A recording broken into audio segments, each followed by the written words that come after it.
नमस्कार दोस्तों, आज हम बात करने वाले हैं अर्बन कंपनी के बारे में, जो रिसेंटली रिसेंटली बहुत चर्चा में रहा है। अगर हम बात बात करेंगे तो की डिटेल्स के बारे में। सब्सक्रिप्शन आज ही शुरू हुआ है 10 सितंबर को और 12 सितंबर को खत्म हो जाएगा। और इशू साइज 1900 करोड़ का रहा है और 472 करोड़ फ्रेश इशू है। और ऑफर फॉर सेल है 1428 crore. Price band 98 rupees to 103 rupees पर शेयर आ रहा है। एंकर इन्वेस्टर्स 858 करोड़ इशू की ऑफ इन्वेस्ट किया है एंड पर प्रति शेयर 103 रुपीज़ पर share, including SBI Life and ICICI Prudentials. Next हम बात करेंगे सब्सक्रिप्शन डिमांड हाइलाइट्स के बारे में।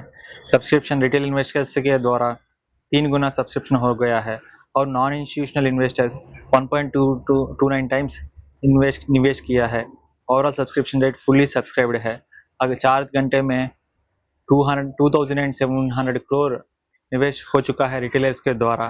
प्री मार्केट प्रीमियम के बारे में बात करेंगे तो जनरली रिपोर्ट्स के द्वारा हमको 35% देखने को मिल रहा है और सम रिपोर्ट्स 37% भी इंडिकेट करते हुए हमको देखने को मिल रहा है। Allotment size and listing timeline के बारे में हम बात करेंगे तो एक्सपेक्टेड अलॉटमेंट कंफर्मेशन डेट है 15 सितंबर और रिफंड और डीमैट क्रेडिट के लिए 16 सितंबर को हमको मिलेगा और लिस्टिंग डेट 17 सितंबर को हमको देखने को मिलेगा बोथ एनएससी एंड बीएससी में। नेक्स्ट हम एनालिस्ट पर्सपेक्टिव के बारे में बात करेंगे तो brokerages Arihant capital and BP equities subscribe rating दिया है और स्ट्रॉन्ग देखते हुए strong growth potential fragmented segment में लीडरशिप को देखते हुए $60 बिलियन मार्केट के लिए और फाइनेंशियल्स को भी अर्बन कंपनी बहुत अच्छा सा इंप्रूव करते हुए हमको देखने को मिल रहा है। आनंद राज ती जैसा रिसर्च एनालिस्ट ने रिकमेंड कर रहा है सब्सक्राइब करने के लिए, वो भी लॉन्ग टर्म को देखते हुए सब्सक्राइब करने के लिए बोल रहा है। आईपीओ फुल्ली प्राइस्ड इन हो गया है with companies premium potential positioning.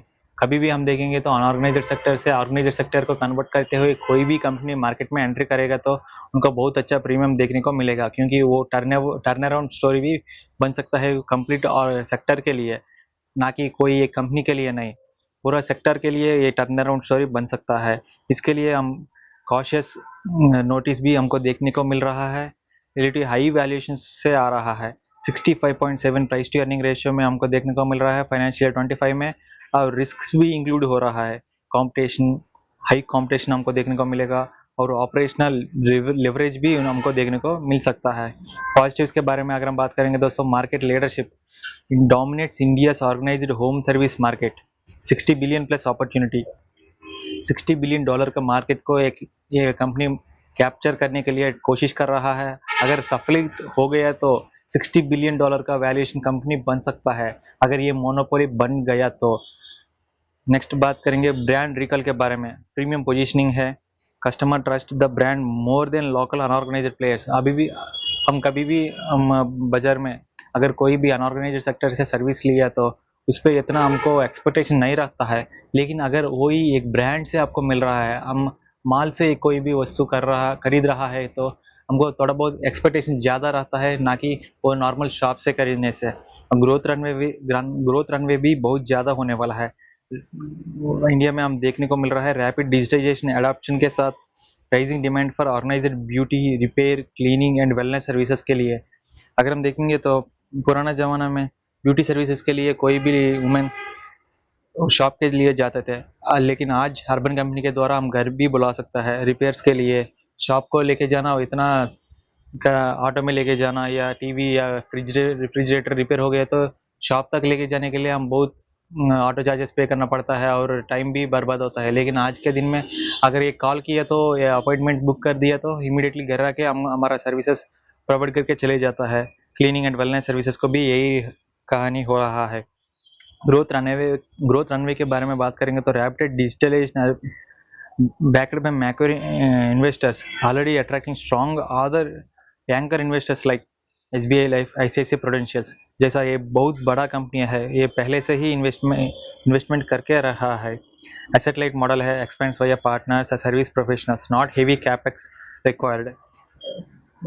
ये कंपनी के लिए कोई भी ऑफिस नहीं चाहिए होता है, कोई भी नॉर्मल मैकेनिक भी इसमें लिस्ट होकर ऑटोमेटिकली सर्विसेज लेके जा सकता है।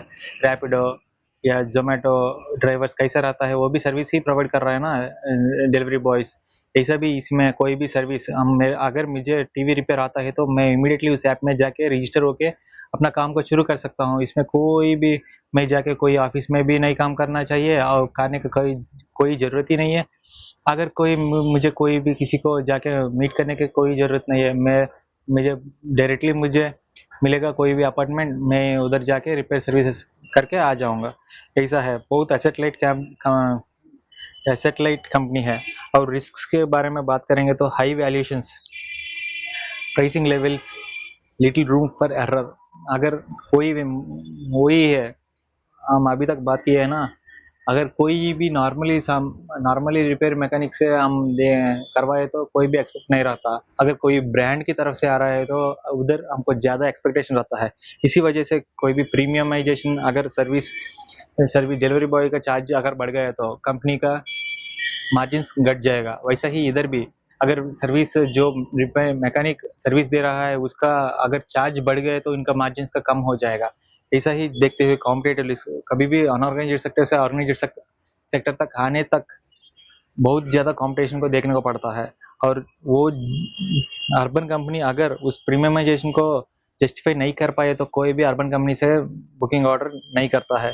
प्रॉफिटेबिलिटी चैलेंजेस भी बहुत ज़्यादा आने वाला है। कंज्यूमर डिस्क्रिशनरी नेचर के साथ ब्यूटी और क्लीनिंग और non essential spendings down turns can impact demand.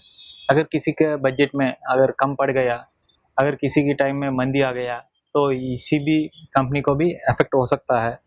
पर लिस्टिंग एज के लिए 35 to 37% high probability of decent debut हो सकता है। 35 to 40 rupees above issue price भी जा सकता है। लॉन्ग टर्म इन्वेस्टर्स के लिए बहुत ग्रोथ स्टोरी है, बहुत अच्छा ग्रोथ स्टोरी है, बट वैल्यूएशन बहुत एक्सपेंसिव चल गया। हमें बहुत छोटा मार्जिन है एरर करने के लिए, अगर एरर हो गया तो हमारा पैसा भी नुकसान हो सकता है। अर्बन कंपनी के ग्रोथ स्टोरी में बिलीव करके इन्वेस्ट किया तो इन्वेस्ट कर सकता है, लेकिन होम सर्विसेज मोनोपोली बन गया तो एक बार अपना पैसा छाप लिया है। एलोकेशन स्ट्रेटेजी देखेंगे तो retail investors can apply for one lot. अगर लॉन्ग टर्म इन्वेस्टर्स के लिए staggering entry post listing if stock correct 10 to 15%। अगर स्टॉक 10 to 15% करेक्ट हो गया तो जा सकता है। शॉर्ट टर्म के लिए लिस्टिंग गेंस के लिए इन्वेस्ट कर सकता है। अगर लॉन्ग टर्म के लिए तो हाई ग्रोथ स्टोरी के लिए इन्वेस्ट कर सकता है। फिर भी वैल्यूएशन बहुत एक्सपेंसिव हो गया है। एसआईपी बहुत अच्छा सजेस्ट कर सकता है। थैंक यू भाई।